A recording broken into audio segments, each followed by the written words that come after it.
വായിച്ച വചനങ്ങളെല്ലാം കൂടെ ഒന്ന് കൺക്ലൂഡ് ചെയ്യണം. കർത്താവിലേക്ക് മനസ്സ് തിരിയണം, വാക്ക് കേൾക്കണം, ശ്രദ്ധിക്കണം, അനുസരിക്കണം, അത് പ്രാവർത്തികമാക്കണം.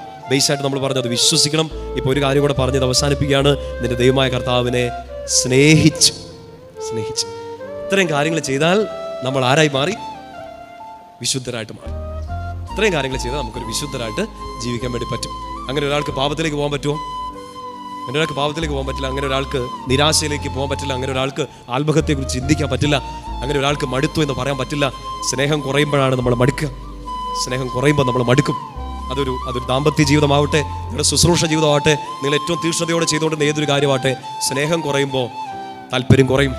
സ്നേഹം കുറയുമ്പോൾ മടുപ്പാവും. സ്നേഹം കുറയുമ്പോൾ മടിയാവും. സ്നേഹം കുറയുമ്പോൾ ഇട്ടേച്ച് പോകാൻ തോന്നും. കർത്താവുമായിട്ട് ആ സ്നേഹബന്ധം വളർത്തിയെടുക്കാൻ വേണ്ടിയിട്ട് പരിശ്രമിച്ചുകൊണ്ടിരിക്കുക. സന്തോഷത്തോടെ പറഞ്ഞേ ഹല്ലേലൂയ. ശക്തിയോടെ പറഞ്ഞേ ഹല്ലേലൂയ.